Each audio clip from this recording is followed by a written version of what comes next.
This is Frank Fantini, and we are here at this moment with Elaine Hodgson, who is the CEO and one of two partners for Incredible Technologies. And Incredible Technology is a little bit of an incredible story, Elaine. You guys have come almost from nowhere to be a really neat growth story in the gaming industry. Tell us a little bit about the history of Incredible Technologies, how you came to the gaming industry, and what your plan is going forward.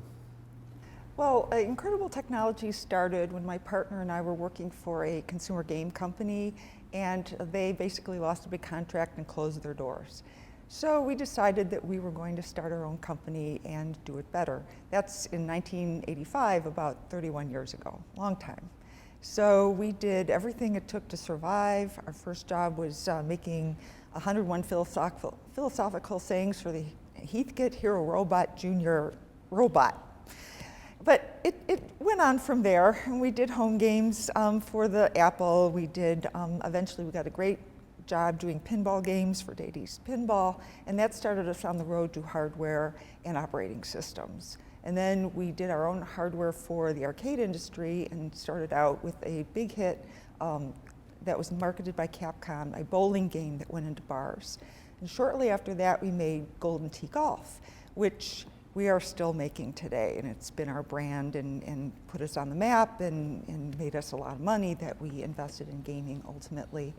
So about 10 years ago, at the end of 2005, we saw that the arcade industry was starting to decline, and we decided to diversify into gaming, as many of our other arcade brethren did, like Bally's and Konami and such.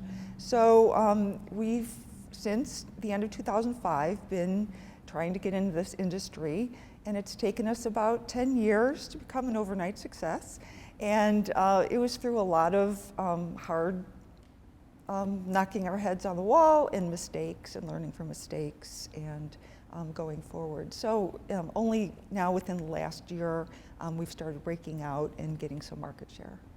You have, and you know, we co-published the quarterly slot survey with Todd Eilers, and I was really interested in seeing the profitability that the operators say they get from your games. I mean, it was extraordinary.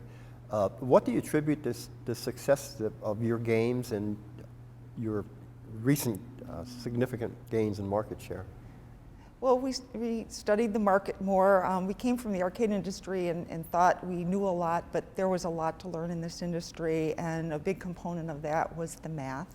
And my partner, Richard Ditton, he's a mathematician by training, and we have other great mathematicians in our company, and they've come up with tools to help us analyze math and understand it better, and they've studied the players and what they like and what they don't like, and they've come up with some really good math models that we've been using. We've also studied how to make good look and feel. Dan Whalen, our art director, who just won the Global Gaming Business 40 Under 40, has come up with many of the great looks that we have. Dan Scrementi, our VP of Marketing and Sales, understands the market quite well. He can go through a casino and just know everything about it, and he comes back with this and brings us good marketing data so that we can address that well. So I'd say that we've listened to the customer a lot. We've been able to react quickly because we're small, and listening to the customer is always, listening is hard, and listening is important, and we try and do that well. When you're small, you can have a success with a key product. But in order to sustain success, I think in this industry, is you have to increase the library, you have to diversify your portfolio of products. Is that part of your strategy going forward? Oh, definitely. We've already started to diversify our product from just the core for sale game into now participation games. We have our core product, the U23, and now we have a Skybox, and now if you come to our booth, you see even more. So yeah, our growth is going to be twofold, from increasing our product lines to going into more and more jurisdictions. Yeah, participation's a big deal because we're all fighting for the same market share on the floor. So you want that recurring revenue as much as possible. We've been growing organically through our cash flow and through Golden Tee Golf sales, and now we're getting more relationships with banks so that we can expand.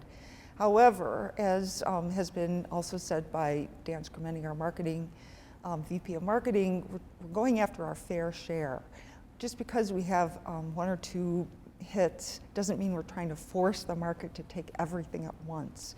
We want to be a sustainable company. We want to make it so that we have games to back up what we've put on the floor. So if somebody puts 8 games on their floor, we want to know that clearly, 6 months or however long later, we're going to have the next product to sustain that. Elaine, in talking about growing a sustainable company, from a small company especially, you need to grow geographically, you need to grow into new jurisdictions, you need to build a sort of infrastructure with a maintenance crew and that kind of thing.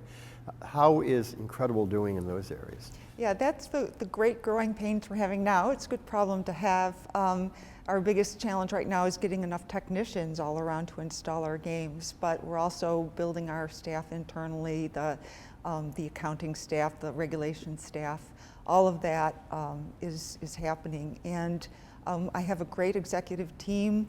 I always say they're all 10s. Please hire 10s, don't hire 8s and 7s. And from what I've seen, they've been doing a great job of that, even to any level. It's been 10s. So I'm very excited about how we're growing right now to be sustainable. And you are going through that process of getting into new jurisdictions. Yes, we're I'd have to count up all the applications I've done, but I know the list comes up to about 105 states and tribes. There's some big jurisdictions we're heading into this coming year. Pennsylvania, we're looking at Ontario, going to Idaho, Oregon, and other tribes as they come up. I've used the word small several times. Maybe we could have a sense of what the size is, like how many units you have out there, maybe on participation, or how many units you'll sell in the course of a year. Well, we're going. We have over 3,000 out in the field. We're definitely trying to. We have goals of trying to, increase our footprint every year. We're a private company, so we kind of keep a lot of things close to the vest. But yeah, we have goals, but like I said, we're going to grow to the level of our success, both from the infrastructure to, everything it takes. Elaine, you're a small company, as I keep saying, and things change. Small privately owned company. I guess my question would be, are you and your partner happy staying a private company? Or do you look someday maybe to sell out or perhaps go public? Well, we're definitely thinking about what's going to happen for the future, as we've been doing this for 31 years. But right now is when we're having a lot of fun. It's good, it's fun to be successful, but we are thinking about it. But this industry changes so rapidly that it's hard to say what an exit strategy would be in a couple of years when we're really going to think about it. We are trying to make the company a good acquisition. We're grooming people to take our places. We're going to make it a great company for people to consider in the future. Okay, great. Okay, so we're at G2E, where everybody shows off their newest stuff that they're most proud of. What should visitors to your booth make sure they see this year? Well, if you come to our booth, you're not going to miss it. We have what we call the Super Skybox, and we have 4 games placed together. It's participation only. It's 4 42-inch monitors to give an effective 123-inch screen, and we have a video director that makes it so that everything is one picture on that screen, and you can have progressives, and it's fabulous. You can't miss that. And then we also have our Skybox for the high-limit VIP room.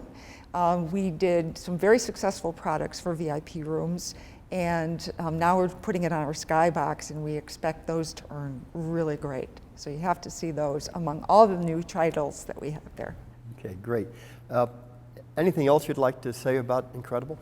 Like I said, we're always listening to the customer, so please come tell us what you think, good and bad. We have a wall in the back of our booth where you can write your comments and sign it. We're hoping that you come and do that. It's a lot of fun. Okay, it sounds like fun. As I always like to say when I'm done speaking to you, because you're such an optimistic person, is, that's incredible. Thank you, Elaine. Thank you.